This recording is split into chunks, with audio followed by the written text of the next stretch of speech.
Okay, good evening, everyone. We're going to get started with the program right now.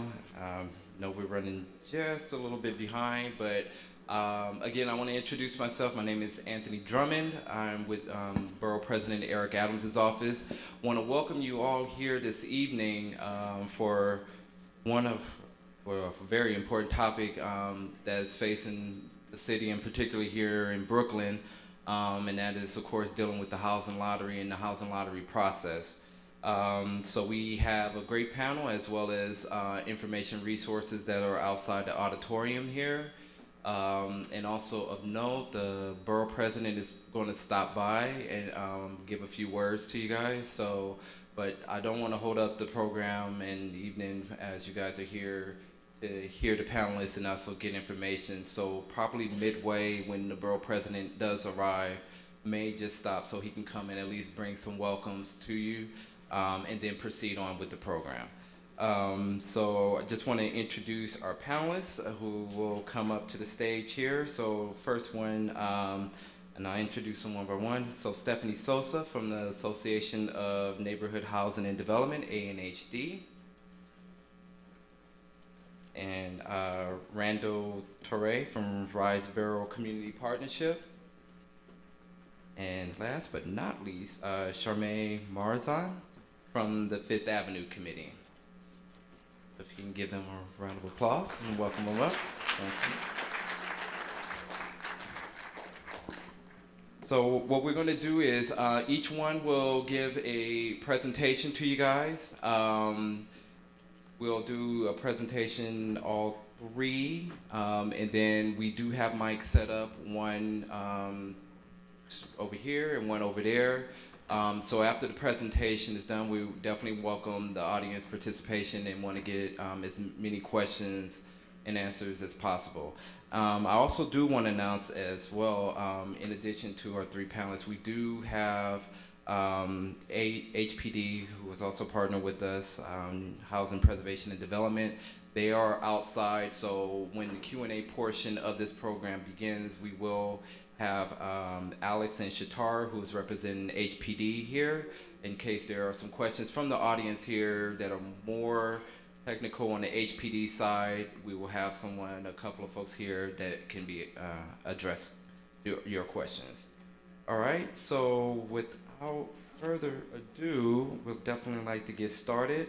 And each in the program, hopefully everyone has a copy of the program. Our panelists' bios are included in there, so I won't read verbatim each one of their bios. But they all bring great expertise and a wealth of information that I hope will be very helpful for all of you to take away. So we'd like to give them great attention, but again, more importantly, afterwards, we want to hear from you.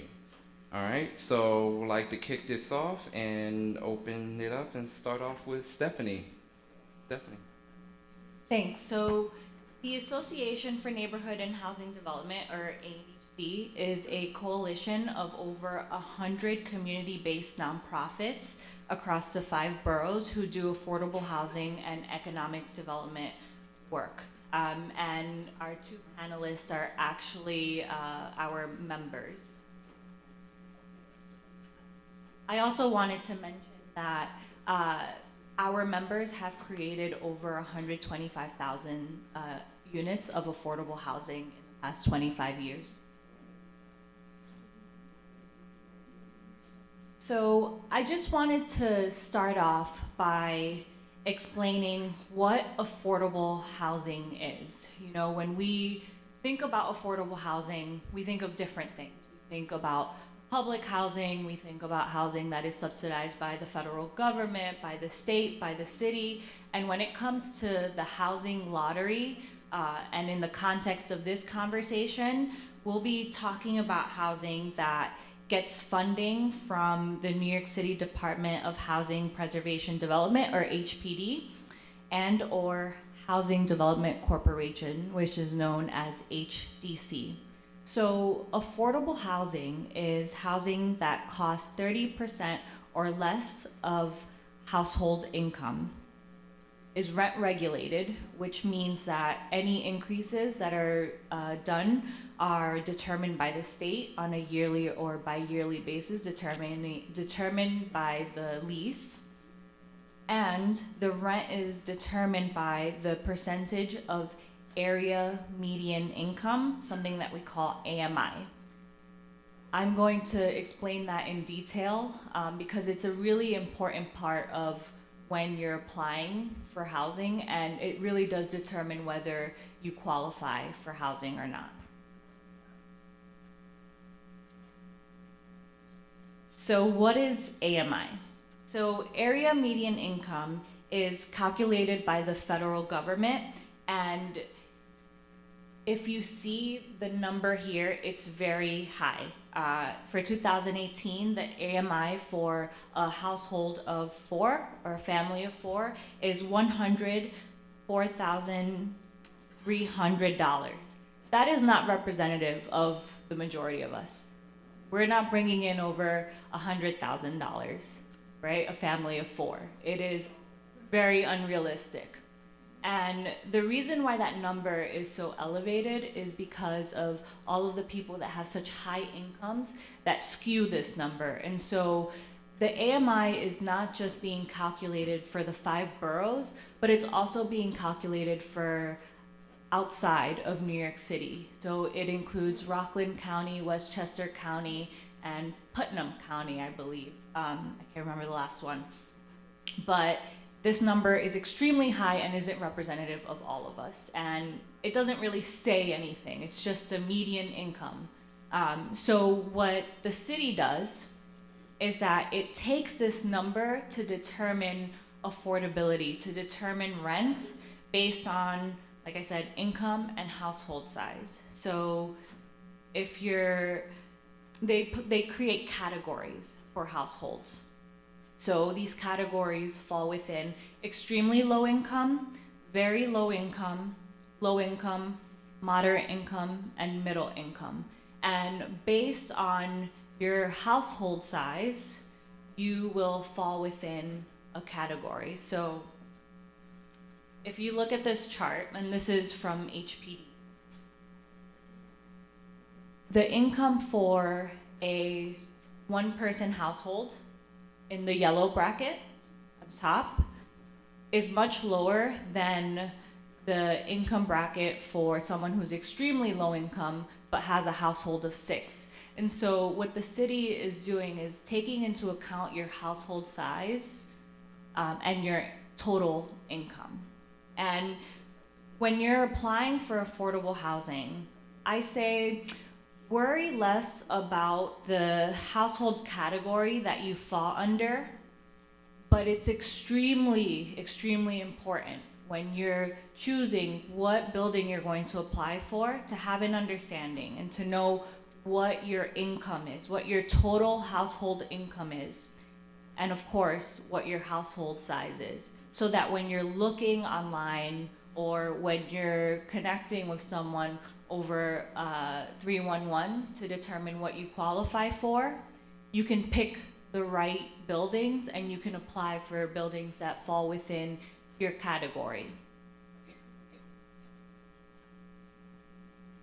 So I mentioned that income is an important determining factor for whether you qualify for housing or not, but there are so many other qualifications. So of course, I have some up here, and I got this from the HPD website, but there are some others that are not up here that I'll make clear. So having a housing court history is taken into consideration. Your credit history is looked at. Criminal background is looked at. If you're mobility, hearing, or vision impaired, you may get a preference. If you're a city employee, you may get a preference. And if you're a victim of domestic violence or homeless, you may also get a preference. So there are all of these different things to look for, and different things that developers and managers of housing are going to look at when they're looking at your application to determine whether you qualify or not. So when you're applying, it's important to definitely have a very clear understanding of what your income and household sizes, but also understand that there are these other factors that are going to be taken into consideration, and there's going to be a pretty full, well-rounded background check done. And also, I want to mention that a lot of developers, particularly for-profit developers, private developers, they've had the tendency in the past of discriminating against low-income residents. And HPD has done a lot and has passed a lot of policies in the past to make it more fair. And so I mentioned things like being a victim of domestic violence or being homeless, or being mobility and hearing impaired, because they've made a lot of changes, and also credit history. They've made a lot of changes so that developers cannot discriminate against you for all of these different things. Because a lot of people who are low income and the people that need affordable housing the most do have a housing court history, right? A lot of landlords have harassed tenants out of their buildings, have evicted tenants out of their buildings, and that's not their fault. If the rent goes up and you're evicted because you can't afford it, that's not your fault. And so HPD has taken that into account. The city is looking at that and wants to do a more well-rounded view rather than just saying, well, this person has a court history, a housing court history, and so we're gonna knock them out. It's not really like that anymore. So next is, where do I look for affordable housing? So I listed the website here, and I'm sure a lot of you have phones and have access to internet on your phones. You can go on, you can type this in right now, and then you can pull it up, you can create an account, and you'll see a map, you'll see a listing of all of the affordable housing that is currently available. If you don't have access to the internet, then you can call 311 and you can ask for the affordable housing hotline, and they can provide you with more information about what's available. You can also look on ads in newspapers. You can go to your local nonprofit organization in your community, such as Fifth Avenue Committee or Rise Borough, and see if they have any affordable housing that they're renting up for. Or you can even go to the construction sites. So all construction sites have a poster, and they say whether affordable housing is being built there or not, and there's information for how to apply. The next slide is on submitting an application. So the great thing about Housing Connect is that not only do you get to see a map of where units are or where buildings are, but you also get to put in all of your information, including your income, your background information for your family or your household.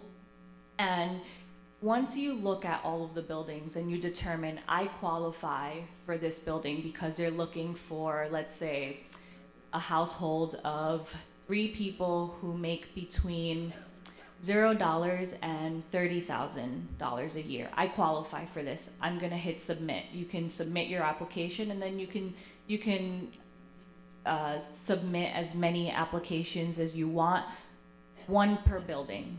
So if you submit multiple applications for 1 building, you may be disqualified.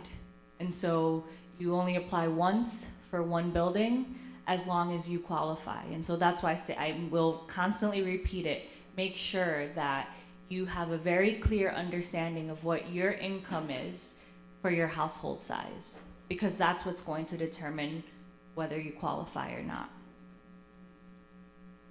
And lastly, I want to mention that there is never a fee for submitting an application for affordable housing. It's free.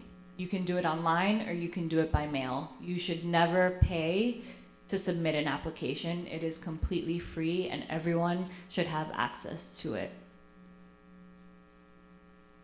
And I want to give time to the other panelists, but I want to conclude by saying that, the housing lottery system is not a perfect system, particularly when it comes to access, and that's why it's really great that we have events like this to create more access, particularly to Black and brown folks, right? We need to create more access, and it's great that events like this are put on so that we can give you the information that you need to have access to safe and affordable housing, which is what the lottery system is meant to do. Unfortunately, there's so much competition in the housing lottery, and when you don't hear back, it's not because you've been automatically disqualified, but because it's complicated and because there are thousands upon thousands of people applying for affordable housing. And so I just want to be positive and say, don't give up when you're applying for affordable housing, and make sure to look for those indicators and apply for housing that you qualify for amongst your income bracket. And also, if you have any questions, please do not hesitate to contact me. I have my email up here. Don't hesitate to go to your local nonprofit organization who will have answers for you about affordable housing. And also 311. If you have questions that if we don't answer all of your questions today, you have resources. Thank you. Right. Thank you very much, Stephanie, for that very great information. Now I'd like to bring up Mr. Randall Torre from Borough Community Partnership. Thank you, everybody. I'm not going to be long. I don't have a presentation because I knew that my colleagues would have presentations, and I didn't want to sort of repeat the same things they would say. So what I would like to talk about right now very briefly is that everybody is here to basically figure out the do's and don'ts of this housing lottery. And one of the things that we find at Borough is that when someone is called in to have an evaluation of the process, we basically ask them to bring income verification, verifications on like who the members of their household are, and checks, check stubs from their employer. We ask for bank account statements, and one of the things that we find is that folks are scrambling to find us. They get a letter from us, or they get a call from us to come in, and then they're scrambling, and they say, "Oh, I can't find this.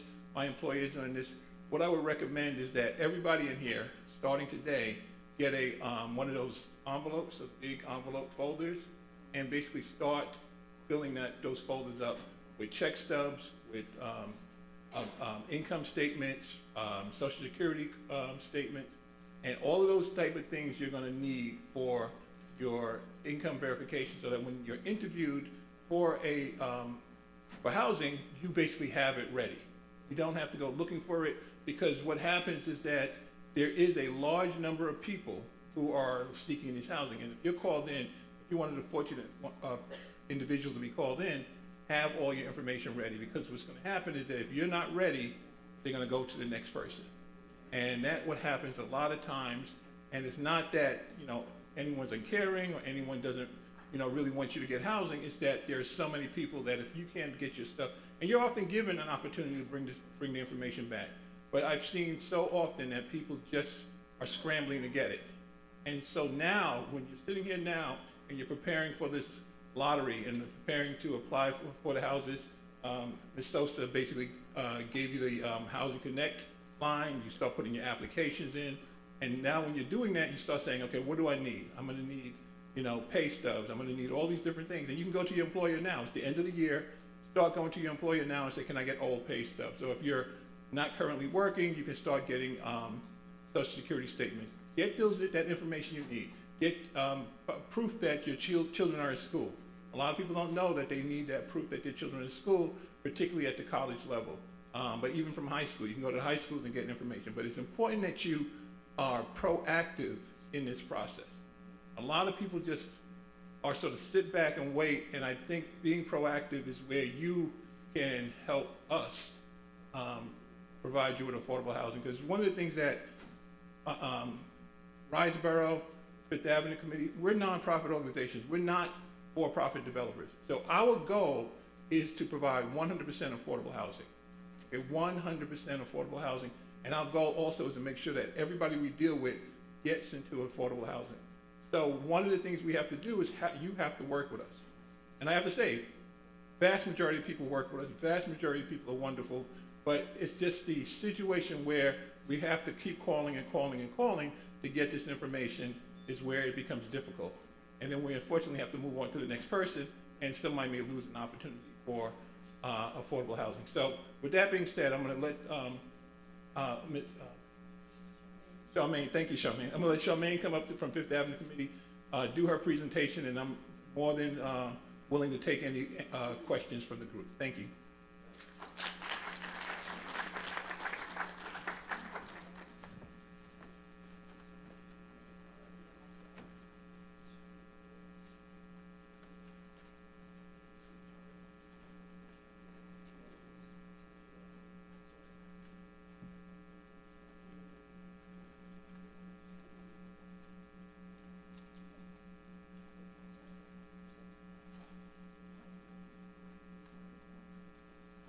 Good evening.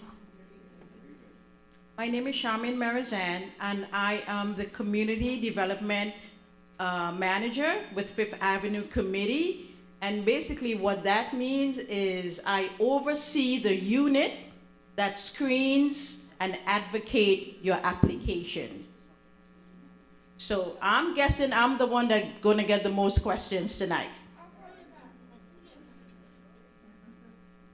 My colleagues did a really great job of giving you a broad example of affordable housing. But in my case, in my unit, we deal with the applications, we deal with the individual, we see everything, we speak with the city, we advocate, we see the problems, the mistakes, the incorrections. I mean, it's numerous. People hear about affordable housing, and there are so many mistakes. And like my colleague said, there are thousands and thousands of people applying, and he's absolutely correct. We move on to the next. It might be harsh, but that's just the reality. So I totally agree with him. I mean, affordable housing, you have to be proactive. You have to be ready. You know, it's a dash. You have to be ready. I cannot tell you how many people we've reached out to, no response. Telephone number has changed, mailing address has changed, email bounced back. It's unbelievable. And people want to wonder why they don't hear anything back. It's real, and we see it every day, all day. So my job is to give you an insight, an in-depth look of where you're making those mistakes. Make sense? How many people here are familiar with Housing Connect? How many people here have never heard about Housing Connect? Okay, I would say about 50-50. I'll give you a little rundown on Housing Connect. Not a lot, because my colleague here went down a bit. Housing Connect is one of the places where you find affordable housing in all 5 boroughs in New York City. Manhattan, Brooklyn, Bronx, Staten Island, and Queens. I am on Housing Connect every day. We view applications every day. We screen every day. We talk to the city every day. The city is so sick of us. Really, they are, because we advocate. And when something pops up, we want to make sure that applicant, that we did everything we can to push your application through. So with that being said, Housing Connect is one of the only places where you can apply for affordable housing. With that being said, quick note on Housing Connect. You can apply for affordable housing. You can only apply once, as my colleague said. A lot of people put in wrong information in Housing Connect. That is your foot in the door. Let me repeat that.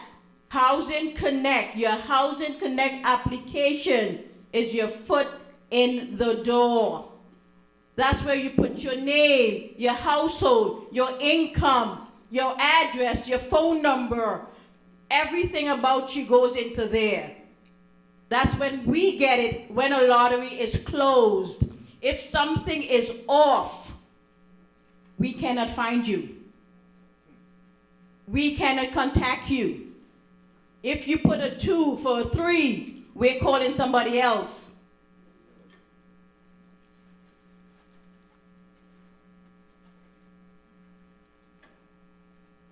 This is just a brief example of Housing Connect. Like my colleague said, you can apply for as many, that. But the two things you need to look for: income and household size. Those are the two deciding factors. When you open up a housing, and I'm sorry, I don't think I have a copy of an application. I'm sure most of you are familiar with what an application looks like in Housing Connect. The two things you look for: your household income, household, everybody that lives in the household that has an income. If the dog has an income, put it down.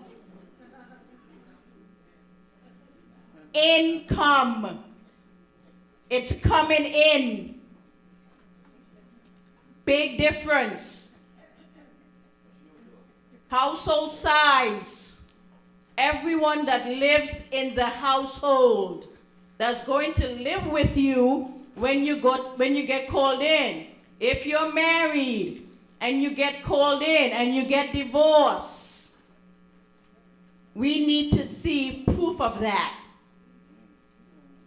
It's a very strict, thorough process. You know why? Who can answer that? It's called affordable housing. We have to make sure the right applicants, the public, the right people get into affordable housing. You cannot own home in Florida, Miami, South Carolina, and apply for affordable housing. Not allowed.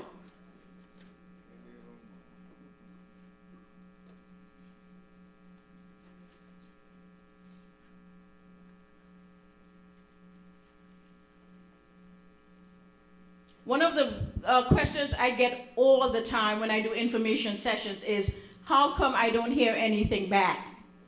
How many people have applied for affordable housing and never heard anything back? Not a letter, not an email, not a note, not a phone call, nothing. I apply for affordable housing and I don't hear anything back. You want to know why? Your application. Your application. I'll give you a quick example. When a lottery is open, most lotteries are open for 60 days. The application period, let's say January 1st to March 30th. You have 60 days to apply. Whether you do it by mail or online, your application still goes in. Let me jump on the mail part of who here applies by paper mail.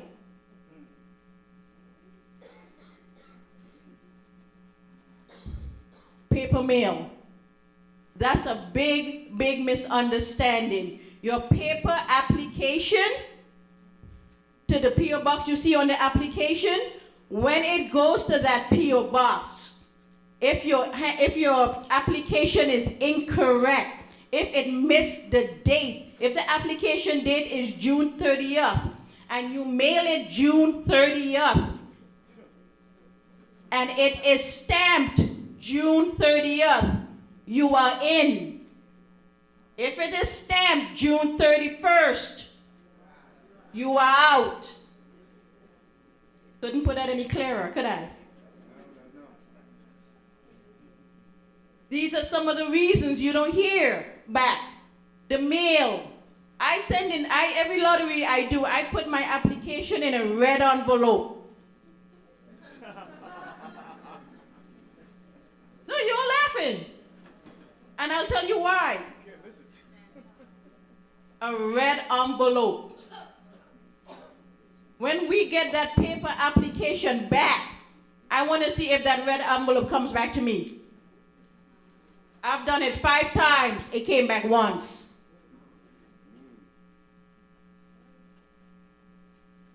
You all understand what I'm saying? A lot of things could go along the way, could happen along the way. By the time you put it in the mail, by the time it gets to the P.O. box, things happen. The mail gets mismailed, for lack of a better word. Lost, wet. It happens. Now, we get your paper application. We, as administrative agents, we have to enter all that information you put into Housing Connect. You know what's the number one mistake we see people do? Who can tell me?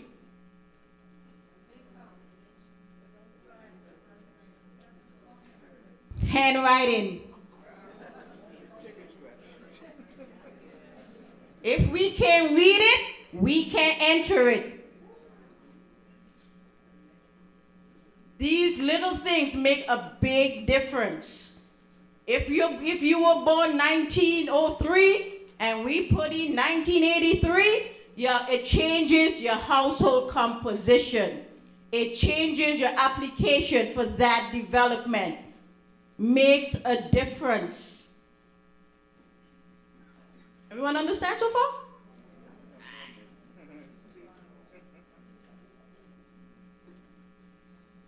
For those who do paper mail, number one, problems we see.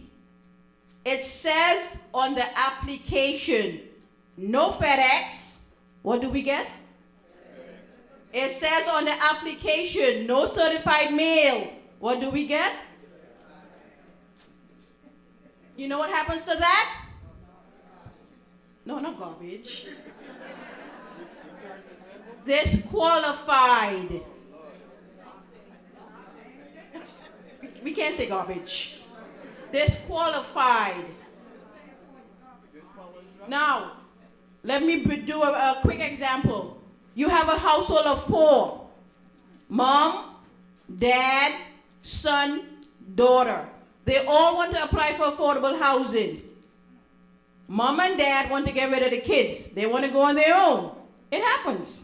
Kids are grown. They want to live on their own. How do they apply? What do they put in their application?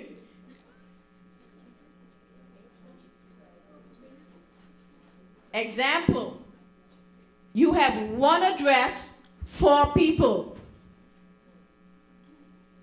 If you do it incorrectly, your household is disqualified. I'll give you a little example. Mom and dad can do one application. Mr. and Mrs. Smith live at 123 Jones Street. That's fine. Son and daughter can do their own application. 123 Jones Street. That's fine. Mom, dad, son, and daughter, 123 Jones Street, disqualified. Make sense? I know mom and dad want to go their own way.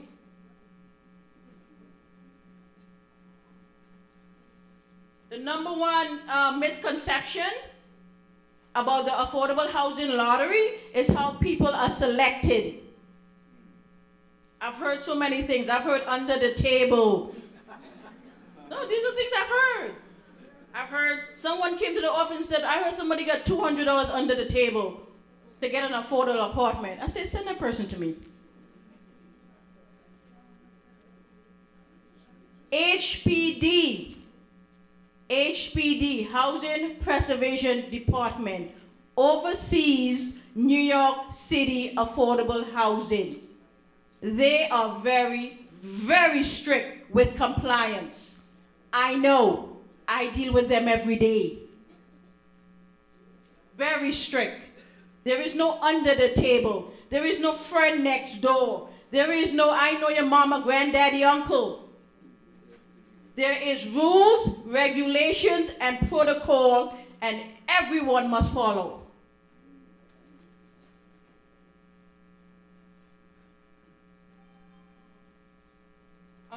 I will go more in depth in the question and answer, but basically that's just to give you a general idea.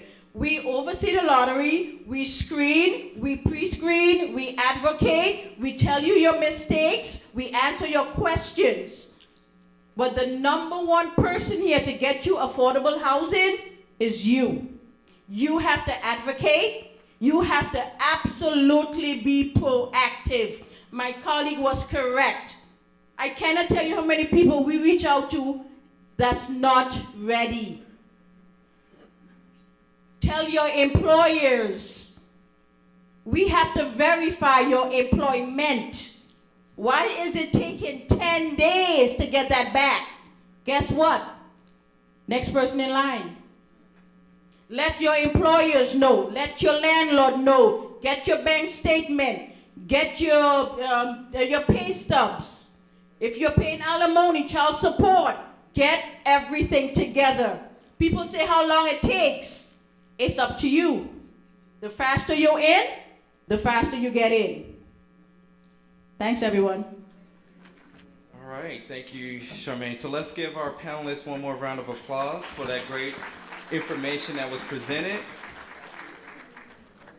So what we're going to do right now is, as our panelist comes to the table, want to open it up for question and answer. I'm sure throughout all the information that was presented to you guys that some of you may have some questions. So we do have 2 microphones, one here and one over there. So if there are any questions from the audience, please come to the mic and fire away. I mean, how long you gotta live there before you get your apartment painted again? I mean, I moved in already 3 years. Do I get it painted again or what? Absolutely. I'm gonna give you my card. We can talk, because I gotta find out who your property manager is, and then we can work on that afterwards. But this is about housing lottery, so I wanna have everybody focus. But I'll give you my card. Come here. Okay, so as she gets your card, so we're gonna rotate one side, the other side. So, ma'am, right there. The question is concerning that envelope in which you gather all your material. How old should that material be? What I mean by that is how many months for your pay stubs can you go back, your bank statements, income verification?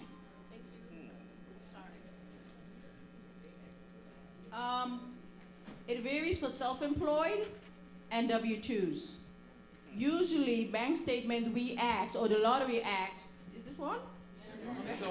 Yeah. My bad. For the bank statement, we usually ask 3 months. 3 months of bank statement and 6 months of pay stubs. Okay. 6 months, you said? 6 weeks. Oh, Sorry. 6 weeks? 6 weeks, 6 pay stubs. All right, 6 pay stubs. Yeah. And so what this envelope that you're gonna collect it? Yes. It's gonna constantly be updated, okay? So you know, obviously, if you go to a year, that stuff from the previous year, you don't wanna throw it away, but you don't wanna necessarily have it in there. So you wanna constantly putting new material in that envelope, because when they call you, you need the newest material, not the oldest. But you also wanna have your W-2s from last year, you wanna have those other things in there also, as well as your, check statements, because they will often ask for multiple months of check statements. So it's something that you're really like a record keeping for yourself. So you should aim for like 3 to 6 months on various things. Correct. Yes. Okay, thank you. Hi, hello. So I have 2 questions. The first question is, you said that the housing, and this is for the last speaker, the Housing Preservation Department handles the tenant selection. So how are tenants being selected? Is this a random system generated selection? That's one. And if so, is there another selection criteria that they go over other than rather just having a random system generating selection? Because I also think that's also not a fair way for everybody as well. I wanted to know if there were like 2 selection areas that the department deals with. And the second question is, if you have tenants who are low income and also had housing issues, is the credit score 600 a realistic minimum requirement? Does each property have a different minimum requirement, or is 600 the standard for all applicants? I'll answer that. Let's start with the credit. The normal or the mandated credit score is 580. And that's not from us, that's from HPD, 580. But with that being said, that is not the only deciding factor. Having a low credit score is not only the deciding factor that will deny you housing. And your other question regarding the preferences? The selection process. The selection process. It's a random system generated selection. Correct. Every lottery has a preference. Mobility impaired, vision impaired, community board preference, and municipal. Yeah, that. Sorry about that. And then the preference, not necessarily a preference, where most people fall into, is called a general preference. So how that works is all lotteries, you have to fulfill all the preferences first, and then we move down to the general preference where most people fall into for the lottery. The city doesn't select the preferences. The preferences applies to all the lottery across the board. So every lottery has the same preference criteria. Okay, thank you. And even within those preferences, those are selected randomly in the lottery. So if you fall within the community board, or if you work for city government, for example, you will be selected at random, and that's where you fall within the wait list. Okay, ma'am, right there. I wanted to ask you, Ms. Charmaine, you had mentioned that if you own a home, you can't apply for it. Correct. But if you... I wouldn't say if you own a home. You cannot own real estate within 100 miles of New York City. Okay. All right. And with that being said, your asset. So if you own a home in Miami and it's worth $1 million, No, I would say, for instance, you have a co-op and you are not, you have a mortgage. And so I was just wondering if that's no, that's not a disqualification. You would have to bring in your balance. Mortgage, owning a home does not disqualify you. We have to determine the asset, the value of your home. And that would fall into the asset category. But let's be honest, most people with assets are usually high income. Well, amen. All right. But not all, but most. Okay. All right. Thank you. Okay, ma'am. Hello, and thank you for presenting. I fit into that single person living alone. Last year, I was applying for things I knew I was disqualified for. I have a $2,500 medical deductible insurance from my job. I will use that whole deductible, which will bring my income back into. What is a person like me to do? I seem to be falling through the cracks, and I am about to be evicted from a one-family house that I am living in South Brooklyn. And I cannot afford on my income my medical expenses and the $1,300 rents that are everywhere. I don't know what to do. Should I apply as about to be evicted and homeless? I have a good job. I've been working at the same job for 10 years, and yet I am terrified. And if I told you where I live, you can find out, you would be shocked. All right. All right, before you guys get ready to answer, I just want to make a quick announcement here that we have Shatara, as well as Alex from HPD. So as you guys are asking your question, again, as I mentioned earlier before, if there's something specific related with HPD, we have these two wonderful people here that will be able to ask the question, okay?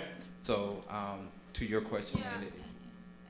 And one other question quickly, mobility, is that something that my doctor, I mean, I don't understand that category, this mobility issues.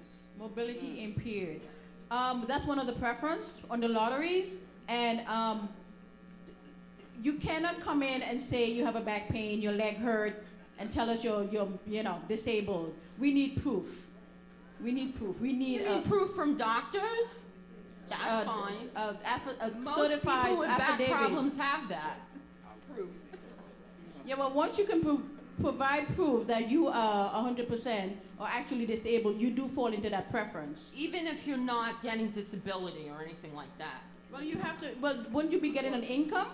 If I'm working a regular job. Okay, so these other questions, what do people do who are income falling through the cracks?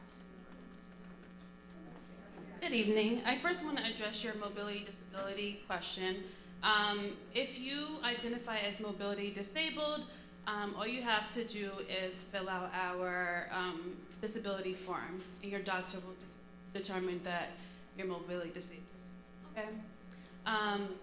As far as the income that's fallen in between gaps, unfortunately, the income limits are set at what they are. So if you are below the minimum, you do not qualify. If you are above the maximum, you do not qualify.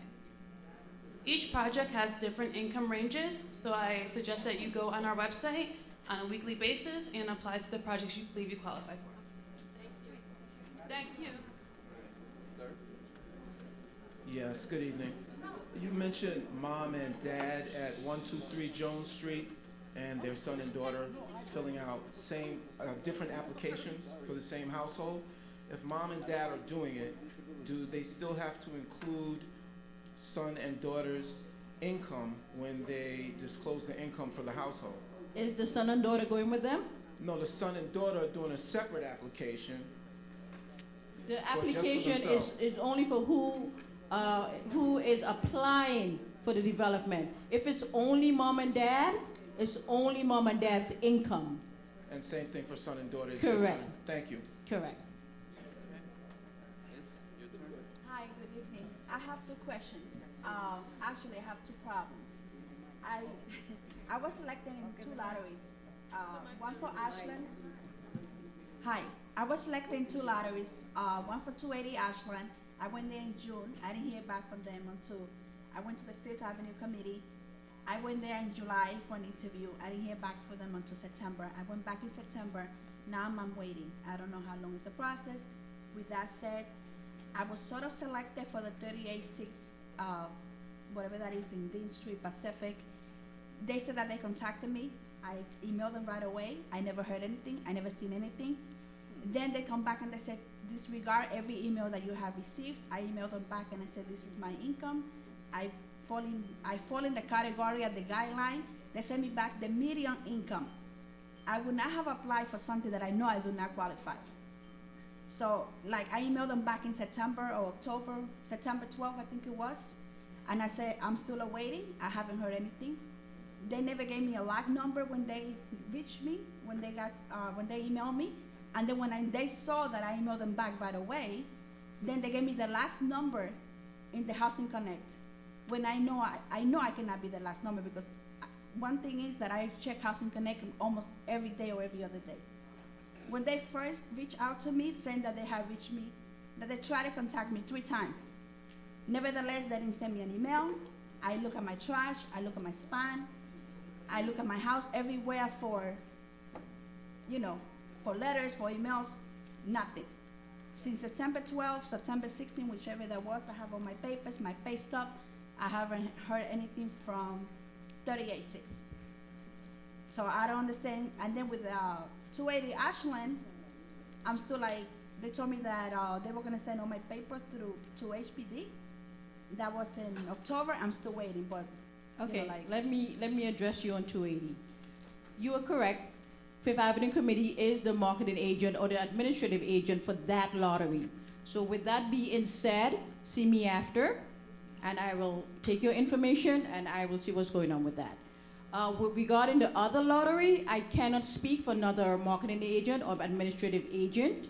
You would have to deal with them directly yourself, like you said, if you keep copies of everything. If not, HBD has a hotline, Well, a we website. can address the 381 Pacific. It's HDC's project, but to answer your question, I believe the reason why they sent you the letter about the middle income is because they probably leased up all the low income units that were available. If you contact our hotline number, I can give you the phone number to HDC because I don't have their hotline number on me right now, but they monitor that project. yeah, well, the thing is that they said in the email that they reached out to me 3 times. And if you were to contact HDC, they would pull your file and ask for correspondence showing that they did reach out to you. All right, thank you. Can I add something? The number that was on the letter that you got from 6th Avenue, that is your log number. So when you're logged into Housing Connect and you see those numbers on the search page on the right-hand side, those are your log numbers. Those aren't how many people applied. Because it looks like, because I even did a screenshot and I have it with me, that 24,428 people apply. No, that's your number. Your number 24,000, whatever. But nevertheless, when they first reached out to me, saying that they have reached out to me 3 times, there was no log number in the correspondence. Yeah, so that could have been a mistake. You should definitely ask HTC about Okay, that. Yeah. all right, thank you. Yes, good evening. My name is Fabian Foster. I'm here with my wife, Ebony Ebanks. I have a 2-part question for Ms. Sosa. Yeah, some of the preferences you mentioned, you didn't mention veteran status, because I'm a veteran, and I wanted to know, like, where do I fall in that category? Because me and my wife is living on a fixed income. So there is actually housing that is particularly for veterans, and I'm not quite sure what housing there is available right now that's in the housing lottery that's for veterans, so that may be a question for HPD. Okay. There are no veteran preference projects available right now. But there's one big one upcoming in Coney Island that'll probably start accepting applications over the next couple months.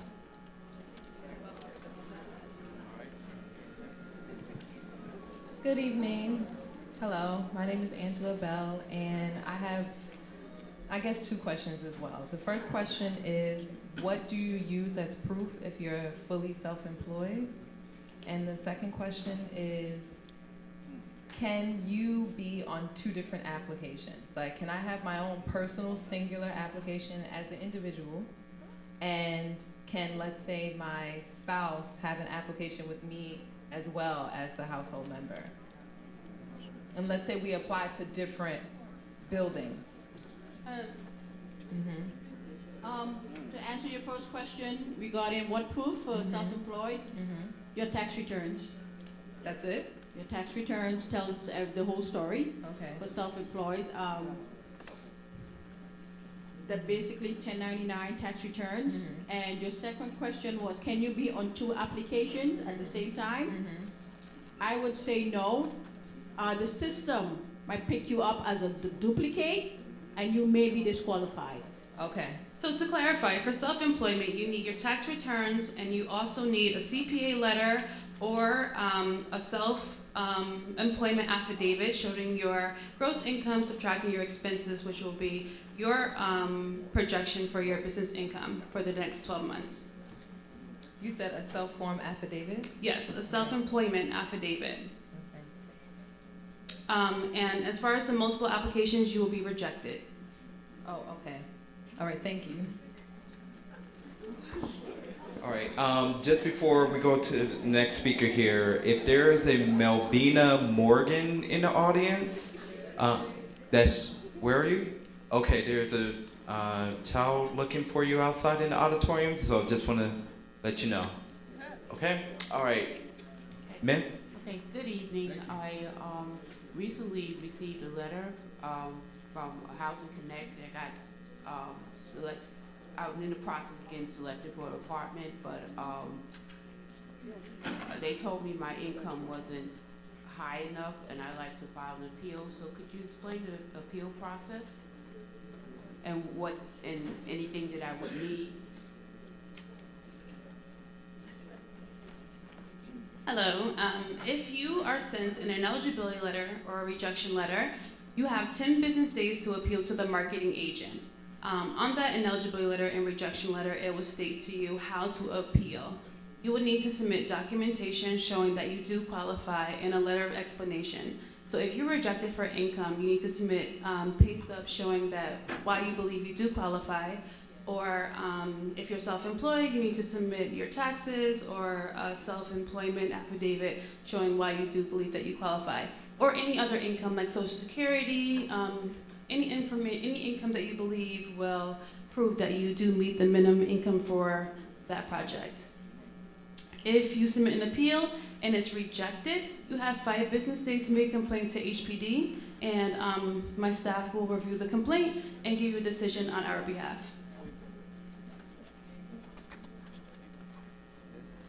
Go ahead. Hello, my name is Sunita.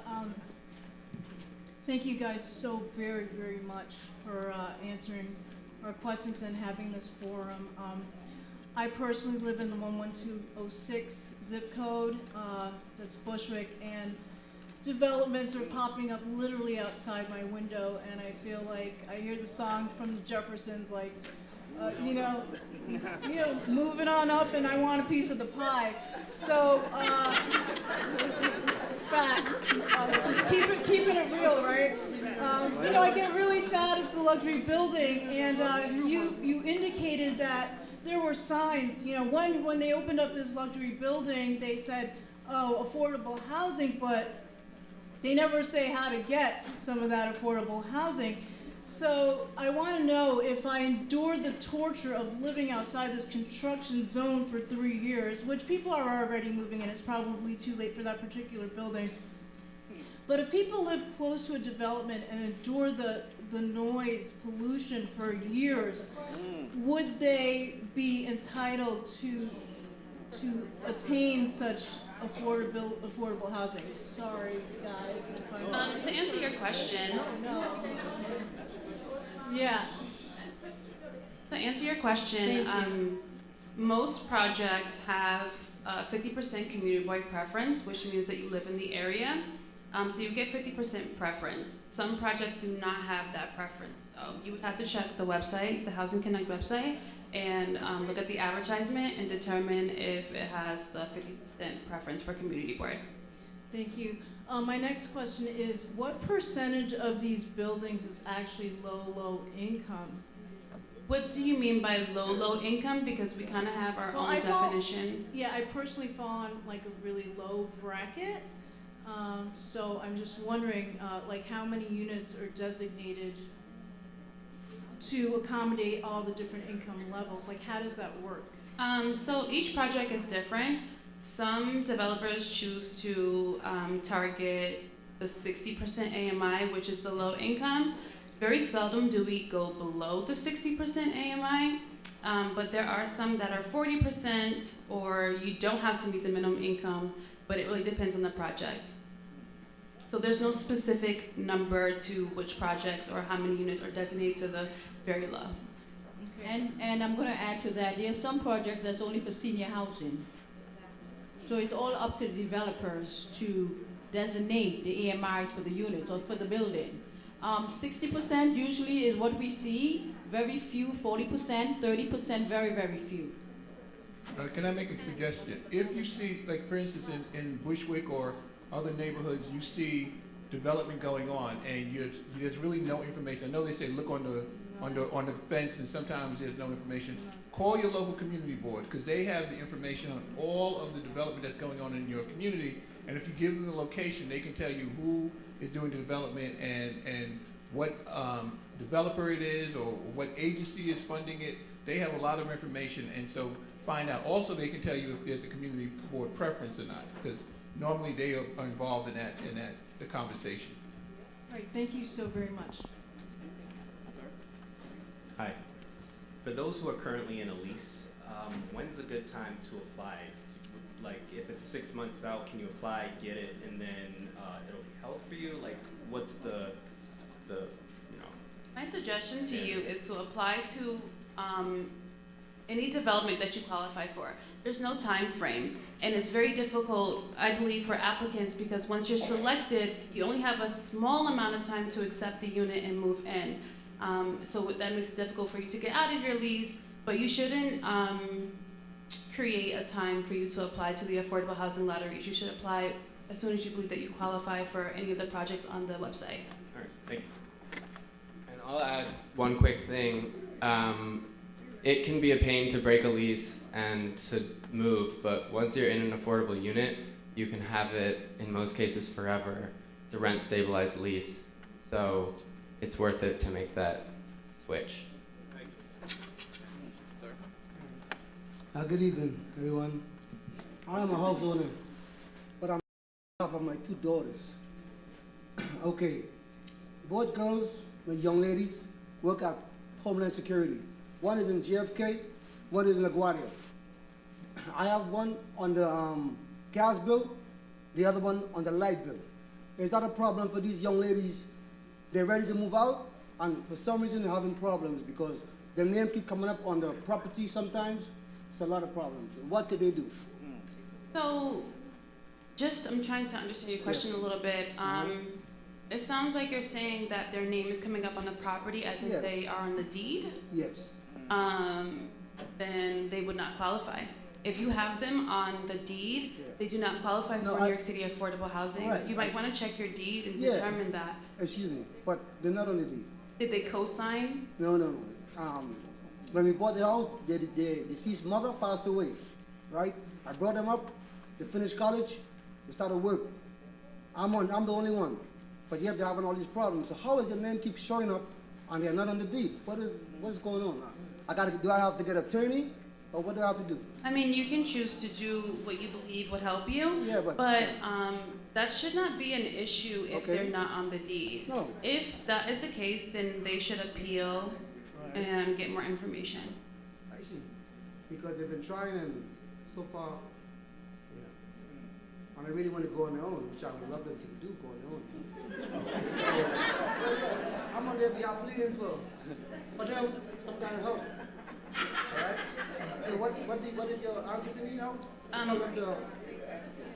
If they are rejected from an affordable housing lottery, they should appeal. Appeal, all right. Thank you. Have a nice day.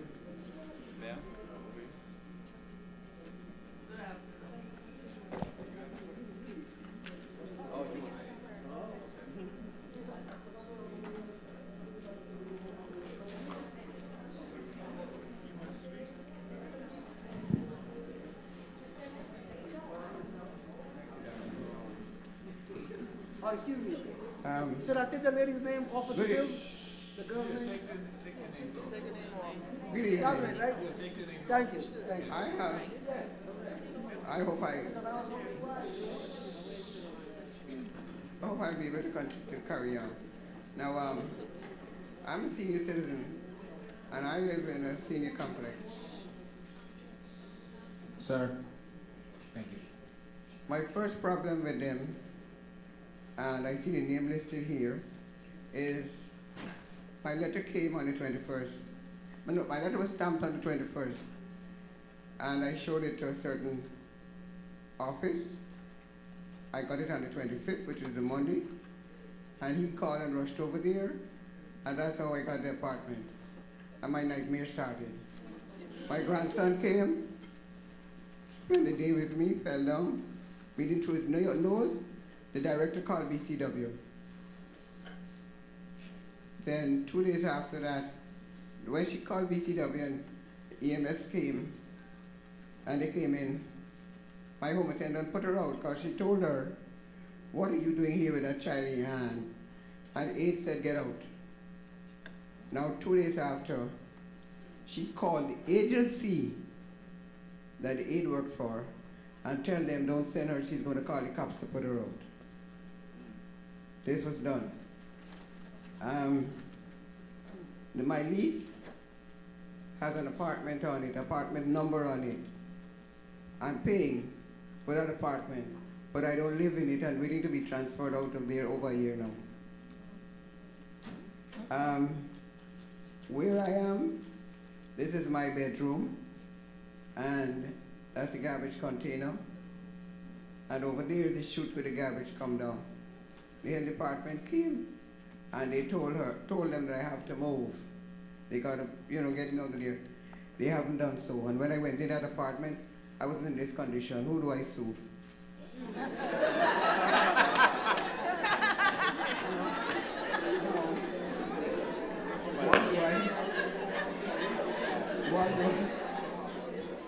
What do I do? What do I do in this situation? Excuse me, I'm sorry. So is that the question? Is there a follow-up question to that? Or is that your question? That's mine for now. Okay. Anyone want to take that? I would suggest that you contact the Fair Housing Office. That's who can help you sue whoever management company for that development. I don't have their contact information, but you can speak to the New York City Commission of Human Rights or the New York State Office of Human Services, I believe it's called. And they will be able to take on your case as a fair housing issue.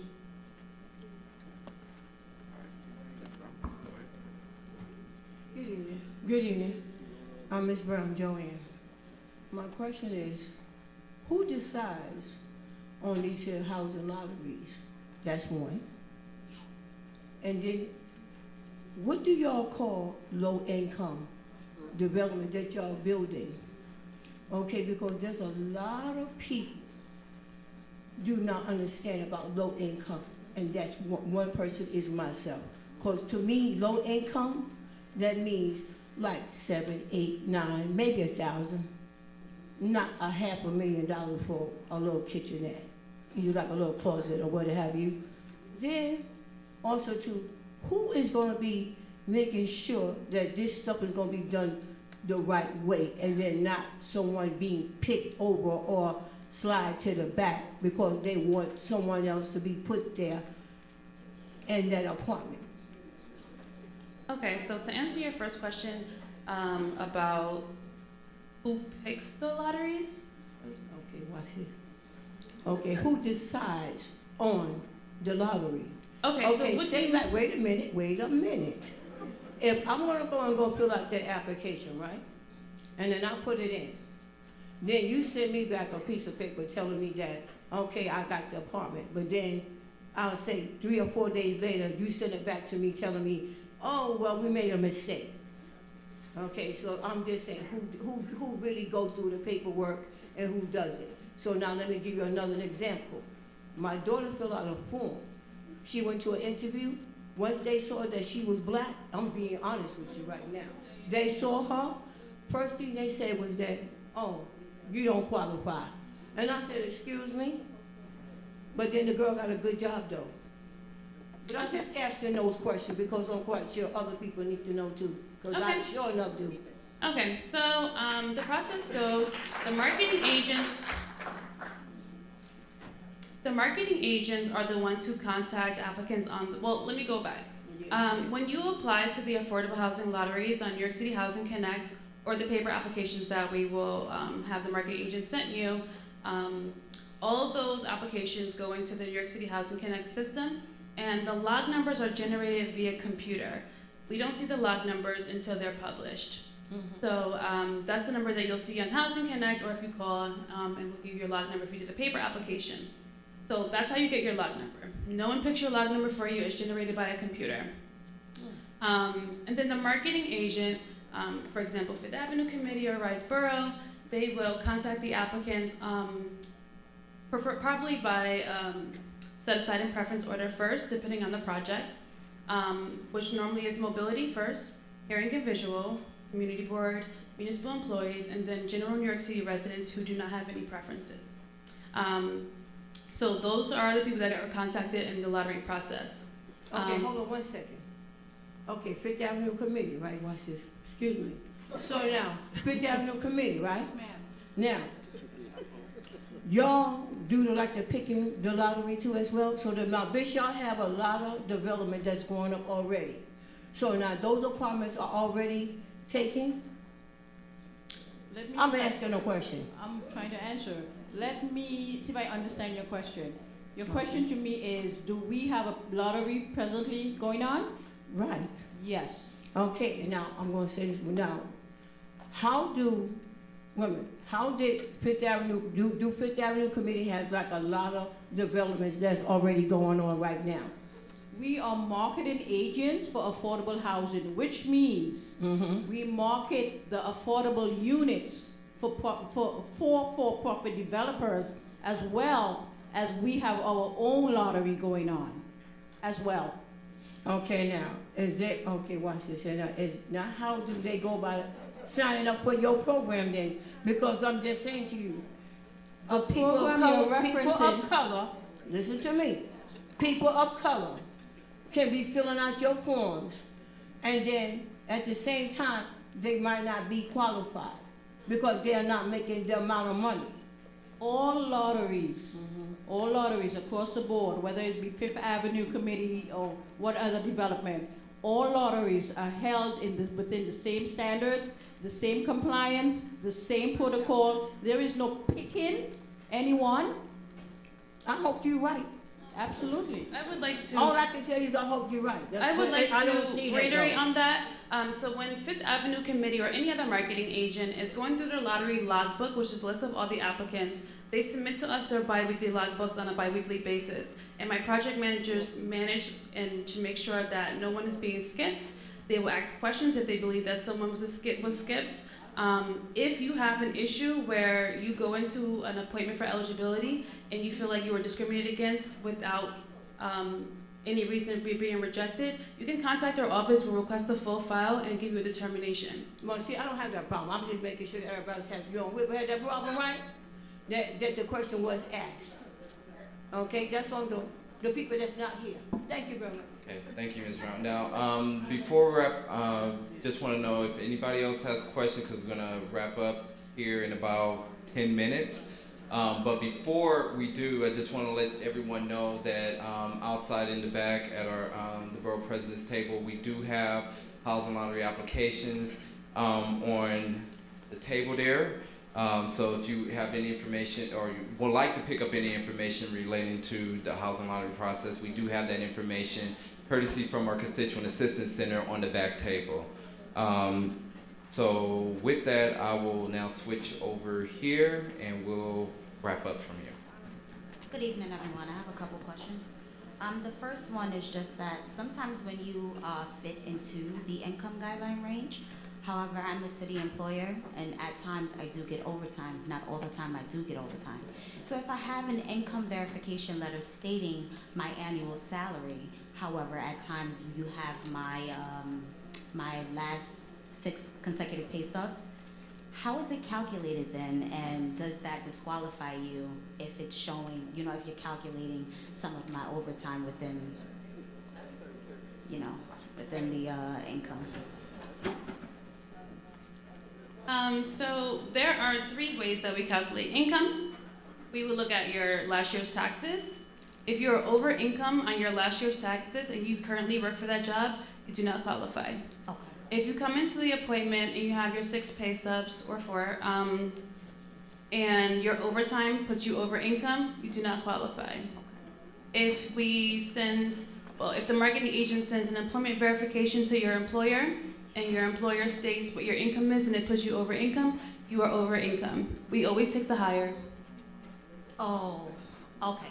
Because I'm able to print out the income verification letter Right. And it states the The annual salary. But all those three Would put different you categories over. that you just gave me, whichever one is the highest, that's the ones that you guys take. Correct. Put you on and disqualify. Mm-hmm. Okay. My other question is,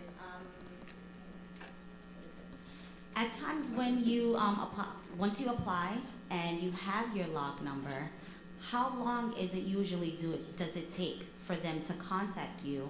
And at what point are you able to reach out, and see if they have come across your log number? Because as you stated before, sometimes there can be mishaps where it was some type of typo or anything like that. So you just want to call in to just see who can you contact, because there's usually no contact information for the developer. I can answer that, because basically that's what we do all day. But my phone never stops ringing when people want to know what's going on. I totally understand it. People are anxious. They want information. I can understand that. In reference to your log number, how long does it take? Yeah. When a lottery is closed, when the deadline has ended, it usually takes about 10 to 12 days for the New York City system to do what it does, filter, clean up the system, and then it takes another 5 days or so, give or take, before a lottery is assigned to a marketing agent like Fifth Avenue. So that's 15 days, 15, 16 around their days before even the first set of letters. And then the project manager, let's say at Fifth Avenue, we have to go through that log. Now you have to remember, there are thousands and thousands and thousands of people there. So within a week, give or take, letters start, we start sending letters out. So it varies from the time the lottery closed, from the time you get a letter, could be from 2 weeks to 3 weeks. Okay. All right, and just the last question, it was actually on the internet. I was trying to change the address. It wouldn't allow me to change the address. Is there anyone here that would be able to assist with that? If not, On Housing Connect? Yeah. So we kind of switched over to this Google thing. That when you type in your address, it's supposed to populate for you. Okay. But what you're seeing is probably the grayed out area. Yes. There's Yes. an address field above that Yes. that you have to type in. And then sometimes if you have autofill on your computer, it won't let you click the Google fill. Okay. So you have to kind of take the autofill off for you to click the Google fill, and then it'll populate in the gray area your new address. Okay. I actually had typed it in, and when I went back, I saved and continued and resubmitted the application. It's not gonna let you type It's not it in. gonna let you. The Google thing does it for you. Not a Yeah. problem. Thank you. To also answer your other question, if they do not reach your log number, they will not contact you. They're not able to send out 50,000 letters to applicants. So if they don't reach your number, then they will not contact you. Oh, no, I understand that. Thank you. Hello, good afternoon, good evening, everyone. First and foremost, you don't really need to answer any more questions. You have a lack of compassion and empathy and a lack of sensitivity to the community. You have a freaking attitude. You've been sucking your teeth all night, this Google thing, and it's actually really like disrespectful. Disrespectful to the community and disrespectful to the people that's out here. That's first and foremost. Now, what I want to say is that, and this question is to everyone who's up here, do you really think that this lottery is a feasible, realistic approach to the housing crisis that we have? That's my first question, which is everyone already knows the answer. That's my first question. My second question is the AMI. You said on numerous accounts that the developer who is receiving city funds picks who he wants to be in that building. He picks the AMI, correct? And you said it doesn't go below 60%. And you also said the developer has other options of picking if he wants to have 50% preference to the community when he is receiving city funds. Don't you think that is the problem initially? And how can we address those problems, why people are not getting picked in their own community? Because if I'm correct, there's already an assessment about the people that live in that community and what is their income. So when people are applying, you already know that half the community is going to already be displaced and it's going to be disqualified. And you know what? It's actually a disrespectful manner to come up in here with these lotteries. It's actually a Band-Aid to a bullet gunshot wound. It's not, and you know what? and then you come up in here, and this is to you. I'm so glad that you're here, Borough President Eric Adams. My name is Sakia Fletcher. I'm a student here, a public administrator, student here at Medgar Evers College, and I stand strong on the back of Medgar Evers in saying that this is actually a disrespectful notion for you to come here with this lottery after you had people 2 days ago that stood online 2-3 hours casting their vote, actually had the biggest turnout of voters since 2004, and then you come up in here with a lottery when you have people in this community, you already know what our income is and how much, and then developers have the option of displacing our own people. It is outrageous, and it needs to stop, and it needs to be legislation addressed. Thank you.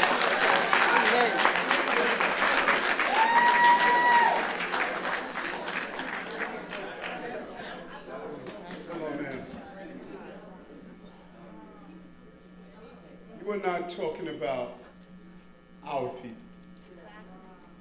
I live in Brooklyn.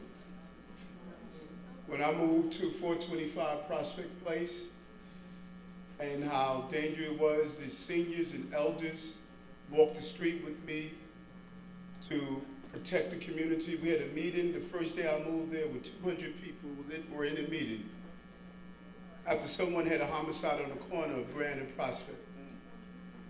And I asked, let's do a block watch and protect the block. People stood up, they were angry. They said yes. The first day we hit the streets and started doing patrolling the block, 5 seniors showed up, everyone else stayed home. I am so used to people just yelling and screaming.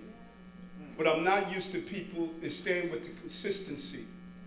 I spent 22 years of my life wearing the bulletproof vest protecting this community, creating 100 blacks in law enforcement. I'm not new. I'm not new. 30 uninterrupted years fighting for our community. The reason I'm having this today is because people called my office and said we need some answers on the lottery system, so how we can navigate it.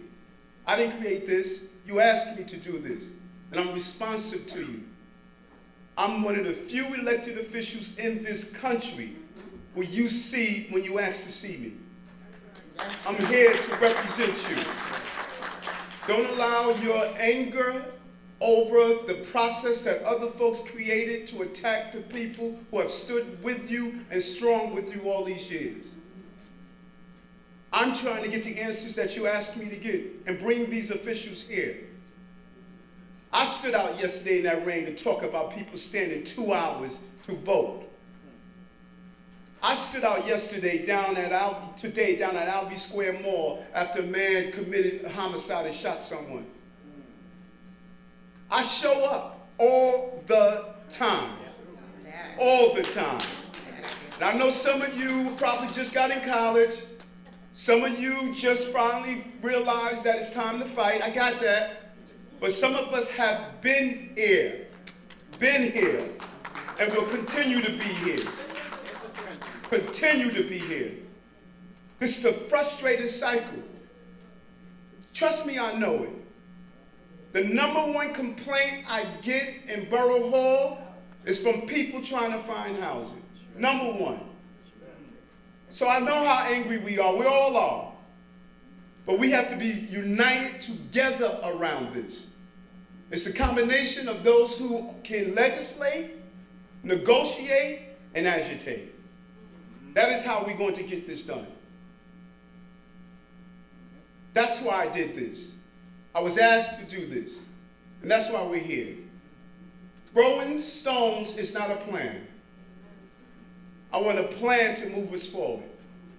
And if you have some legitimate issues that's preventing this, I need to know so I can navigate the system to get it done. Thank you.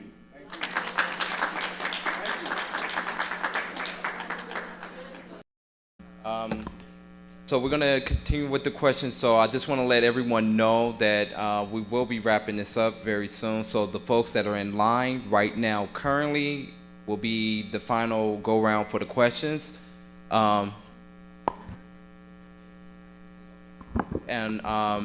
So before we go to the lady over here, I'll let HPD do just a quick announcement. So if you have any questions about the affordable housing lotteries that you're not able to ask tonight, you can call our affordable housing hotline. If you have a pen, I'll give you a second to get a pen and piece of paper. While you get that out, I want to let you know that in the packets that we gave you, we don't have the information about the home ownership opportunities that we have, but they're on our HPD website, not on the Housing Connect website.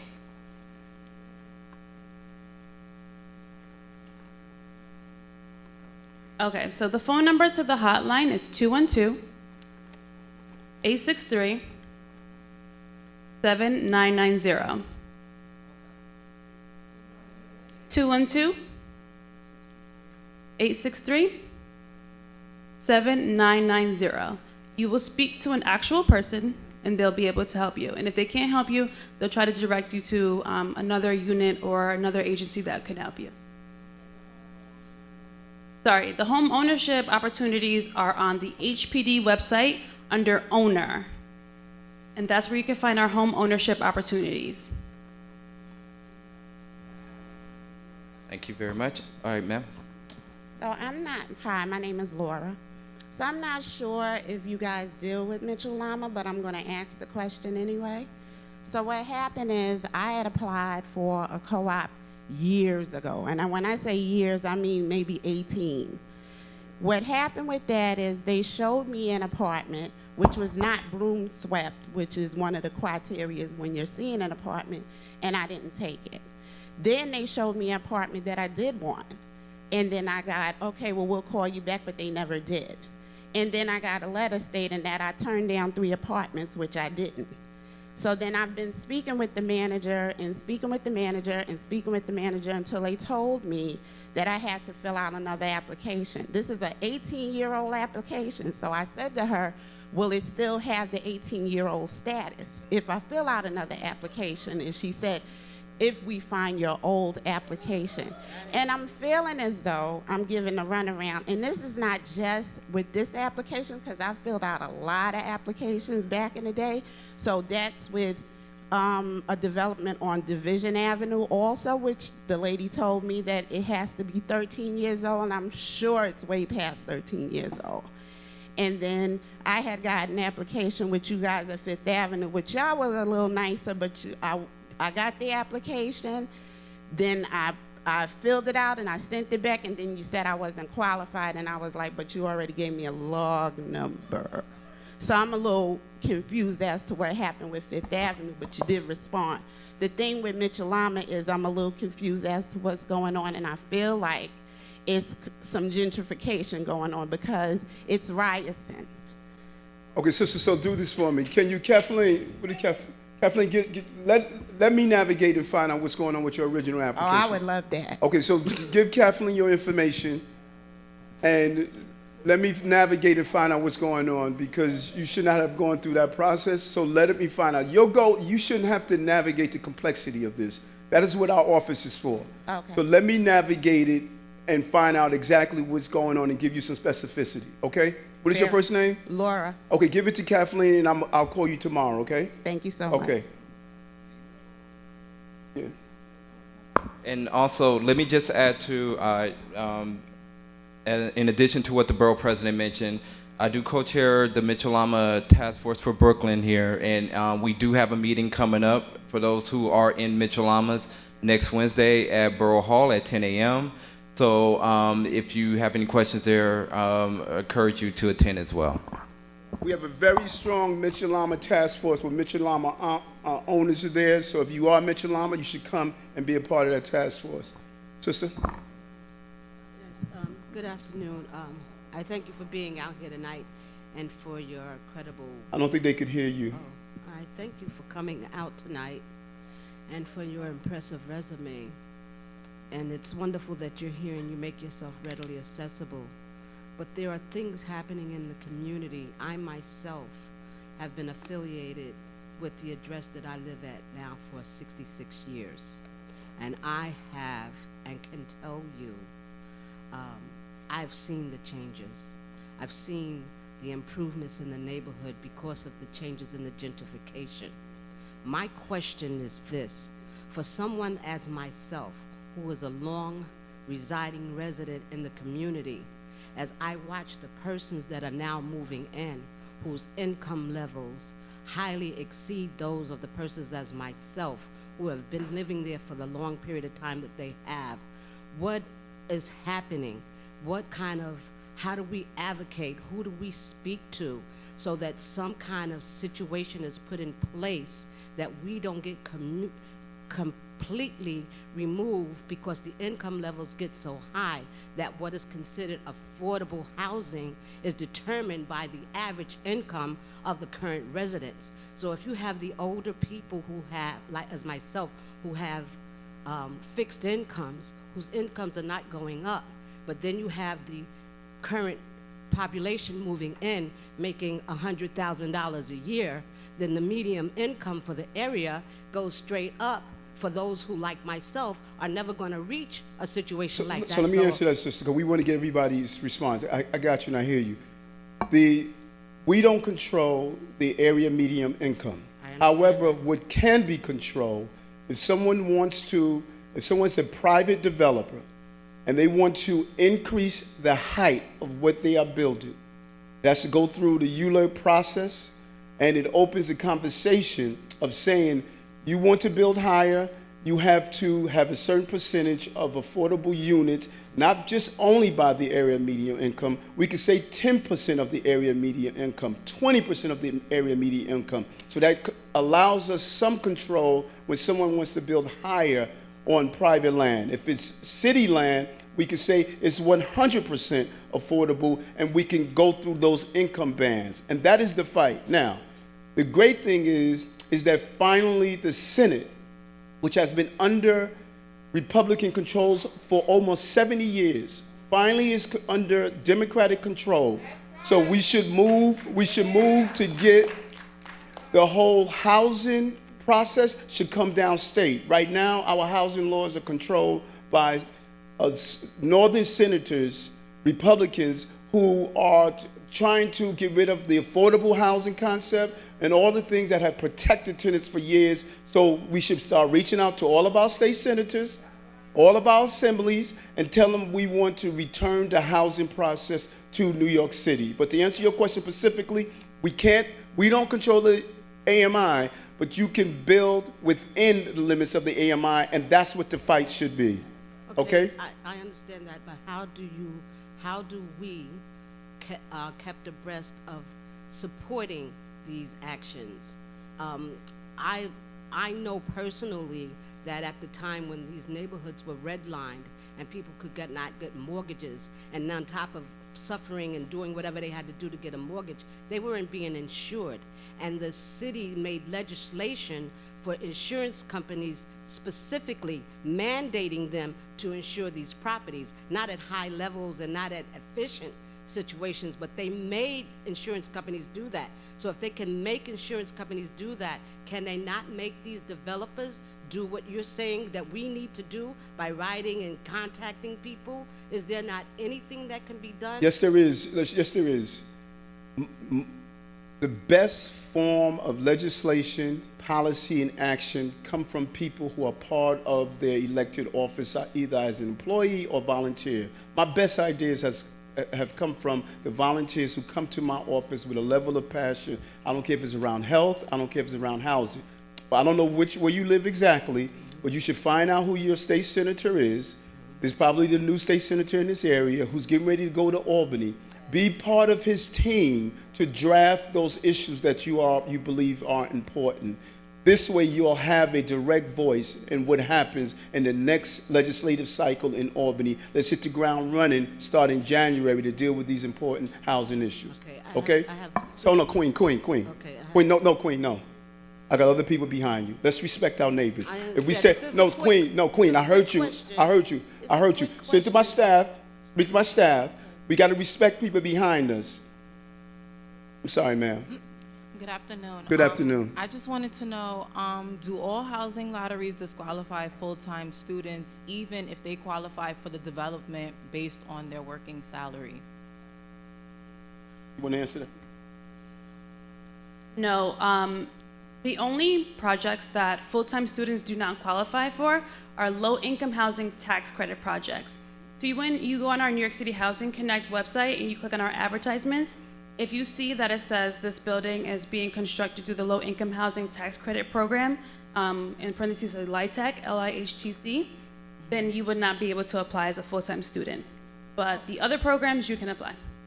Okay, thank you.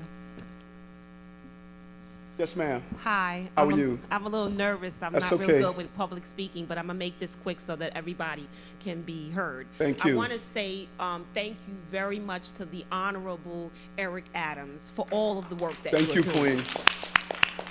I want to also say thank you to the panel that is here to help us out.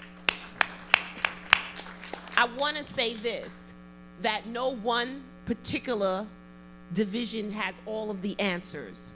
And I saw something at Eric Adams' office when I went to his vegan meetup, which is another great program too, and it showed you the difference of, I'm using this as an example, of when you go to the emergency room and when you seek urgent care.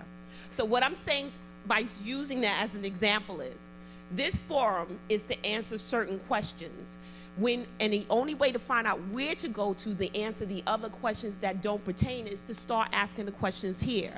And we should salute ourselves because we want to be part of the solution and not the problem. That's right. We should also understand that the politicians cannot do this unless we stand behind them. And sometimes we think that when that person gets into an office, oh, I don't have to do anything, let me go to my schedule. There's a part they play, and there is a part that we play. We must remember that we have to own our part in order for them to own their part. When they come up to us or come into our community and say, this is what we're going to be fighting for, we have to show up in numbers to support people like Eric Adams and all the politicians that are fighting for us, because if we don't, we're not being part of the solution, we're being part of the problem. And until we're willing to take that and own our power, because each and every last one of us has power. A lot of times they want us to believe that we do not have power, but we do have power, our voice. When we show up collectively in numbers, we're owning our power. And when we have these politicians who know about policies and laws, that power together helps us begin to move things. So some of the questions that was done, I have to say to the panel, you are doing a great job. No one does anything perfect. I know I'm not perfect. So you're not going to do things perfect. And yes, when we feel that we are being disrespectful, we should make that announcement, as well as we have to show respect for them too. They deserve the respect the same way we deserve the respect. So I'm just glad for somebody who's very nervous when it comes to public speaking. I just wanted to say this to you. Salute yourself for being here. Yes, we have a lot of work to do, but what I say to you is, look at me. Roll them sleeves up. That's right. And get in there and do the work that we need to do. Thank you very much. Thank you very well. Well said, well said. So, and just to piggyback on that, I encourage you to join, volunteer in one of these offices. That is how policy is set. Don't think because you volunteer you don't have a voice. My volunteers have implemented some of the most important policies that we put in place in Borough Hall. There's been students who have come in as interns, fellowship, volunteers. They come up with the ideas on the ground. Yes, ma'am. Hi, good night. Thank you for being here. Thank you. With what you last ended with, I have 3 questions. Yes. One is, could you speak about the range of affordable housing and how on Housing Connect and some of these other sites, you guys have units that's over 85,000, 100,000, and I can't speak for everyone in here, but I don't see how someone making 100,000 K is having affordable housing. I don't think that's really fair. My second question is, I can't remember who it was, whether it was you or you, sorry to point, I forgot your names. On the application process, you said something about the background check and criminal activity. So does that mean that anyone with a felon is disqualified? Could you speak about that? And my third question is, how do you get involved? Thank you. Well said. Kathleen or Ryan, if you want to get involved in Borough Hall, which we can always use you, please give Kathleen your information. and we can make it happen. You could also email me directly. I answer every email I get, I respond to. So if there's a question that we didn't answer tonight, or a question on any topic, you can shoot me an email, and I'm going to get that answer back to you. My email is, was it askeric@? Ask Eric at brooklynbp.nyc.gov. You can send me an email directly to me, and you'll get the answer. Sister, hold on for me, Kathleen. Let me answer a question. Ask Eric at brooklynbp.nyc.gov. So, sister, it depends on when we talk about affordable housing. When we talk about housing, new development, or in particular, it depends on if it's a private-owned land. If a private-owned land, they can get whatever the market can bear. They can charge whatever they want. But if it's on that private-owned land and they want to build higher than what they are allowed, they have to have a conversation about affordable, and that can break down to several income bands. Mm-hmm. But that's almost misleading because it's not affordable. It's not affordable. Okay, but think about that. You shouldn't, hold on, I'm sorry. Yes. You shouldn't be able to say it's affordable housing. It should not be on the application. I understand that, it's a conversation, but at the same time, there's other units in that building. It should not be on the application. That's my opinion. Think about that for a moment. Think about it for a moment. The reason we look at income bands, you are an accountant and you are a teacher. You are struggling also. You can't have 100% low-income housing. Affordable is, and you know what's really interesting? We fought and we were able to get minimum wage increases, going to increase to $15 an hour if you work in a fast food restaurant. If we do all low income, you have a husband and wife in McDonald's working full time. They can't afford to live in there. I understand that. My point is not saying to have the whole unit affordable housing at a cap. My point is there's many units in this building. Why would you put 100,000 K on the application? If you have, say you have 100 units, that 100,000 should not be on the application. You can have that as a regular application. And okay, I'm not sure which application you're talking about, so I can't answer directly to that. Yeah. To the question about particularly the 130% AMI projects, in the marketing meetings, we informed the developers that they need to lower their rents. They are not required to, but we fight that they do lower their rents to at least 80% AMI, because what we're seeing is that, the middle income, because we have to target the middle income as well, but we're also seeing that the rents are too high for middle income as well, not just the low income. So in every marketing meeting, we fight that they lower their rents. So if you see on some of the advertisements, some of them are broken apart. Like there's some that are up to 100,000, but there are also some that are up to maybe 60 or 70. So that's us putting forth the effort of trying to get them to lower their rents. Okay. But we cannot force them to lower their rents. So to answer the question about the criminal background, every project is different. If someone in your household is rejected for a criminal background, you should appeal, and then you should contact our office, the phone number that I gave you, so we can check the marketing plan to ensure that that is the correct criteria for them to reject people for. The most common would be violent felonies in the last 10 years, but some of them are different. Some of them do not have criminal criteria, and it just varies. So it varies by project. If anyone is interested in learning more about AMI and understanding what the breakdowns are, the Association for Neighborhood and Housing Development creates a cheat sheet that tells you what the different income brackets are and where New Yorkers fall. So if you're interested in getting one of these, I have them up here, but also my colleague Spencer has a packet of them if you want to learn more about AMI and how it all works. Thank you. Yes, sir. Yeah, my name is Roy Williams. Good afternoon. Medgar here. And Borough President, I want to say your speech, I remember that. That was a great speech for the last graduation. I really appreciate that. And I would like to become one of your foot soldiers as a volunteer in your office. Lovely. Kathleen. So basically, the question I would like to ask is, the HPD representative, if she have the form for the disability for people who are disabled? I'm sorry, I didn't hear your question.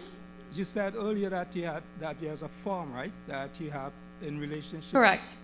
So do you have it handy? So the only time that you would fill out the disability form is if you were contacted for an appointment for eligibility. Once you're contacted for an appointment for eligibility, which means you were selected in the lottery process, they will give you a form to fill out stating that you are mobility or hearing and visual disabled. Okay. So you wouldn't receive one just because. Okay, and the final statement I would like to make is basically within our community, Borough President, there's really a disservice that is taking place with all these what do you call it? These buildings, right? Sometimes you just run out of words, right? All right. But I'm talking about these buildings where people store their stuff. The storage facility. Storage Yes. facility, storage facilities, right? Right. As legislator, right? I think you need to do we need to do something about these operations, because they are actually taking advantage of our community. Because what you're doing is that they come into our community and they set up all these, large, storage unit, and then they increase in the rent for holding people's stuff. Like every 3 months, every 6 months, they increase the rent. Something needs to be done about that. I agree with you 100%. Empire Boulevard should not be the canyon of storage facilities. It should be the canyon of affordable housing.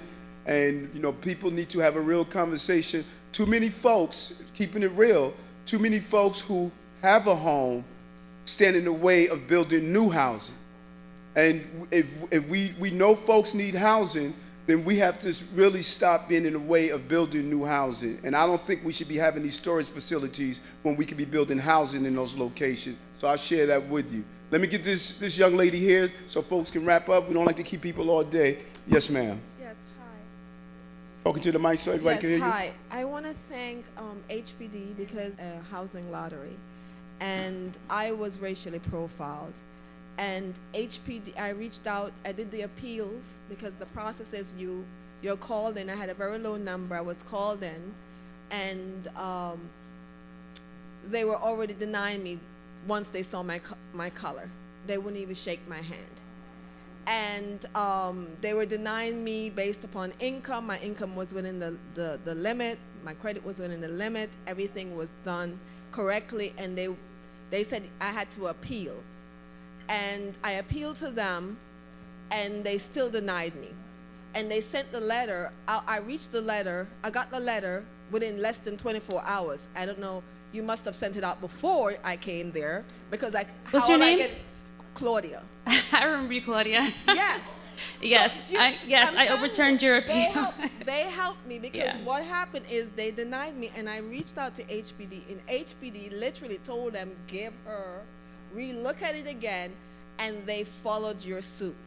So I'm a living witness that HPD does work on your behalf, and you just have to be vigilant and to reach out, because I'm an example of who they helped. And I'm glad that you know my name, Yes. because I kept on calling and you guys helped Yes. me. Can you step to the side and remind me which project that was when you're done? Yeah. Yes, that's it. Thank you. Hold on. That's important, because you should not have had to get it resolved. You shouldn't have been treated that way in the first place. So did you get your housing? I got my housing, and I just renewed my lease. Okay, so can you do this a favor? Can you do me a favor? Can you give me the information? Because I need to find out,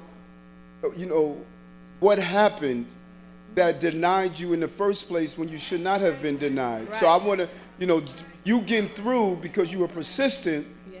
What happens if I'm dealing with someone that has English as a second language or 89-year-old elder? I need to drill down what happened here. Why were you denied in the first place if you were eligible? And we need to find the person that was responsible for that. Because initially, when I went to the meeting there, the interview there, they said they don't accept, because I was on Social Security disability and workers' comp, and they said we don't accept that income here. And then, so I'll give you the details. Yeah, but please, please. It was more than that. And I also found out that everyone who were minorities, they would bring in their application, and they were losing it. So that I can give you that information. Can you do that, please? But thank God Yeah. HPD held them to the standard of what it should be. And Now- I'm a witness that. So please, give me the information. Yeah. Two things. Number one, to me, it's so important that we always turn pain into purpose. Yeah. So I need for you to give us the information. I will. Then I want you got through, God bless you. I want you to come, spend some time at Borough Hall to fill calls of people who went through what you went through so you could help them navigate through. You understand what I'm saying? Okay. Because this is how we empower folks. Because right now there's someone like you that's going through this, but they're throwing their applications in the garbage and they're throwing their hands up. But a real person like you to say, no, don't give up. You have a right to this. Let's fight for it, and we'll fight together to make it happen. So I'm glad you closed us out with that story. Thank you. Thank you, Brooklyn.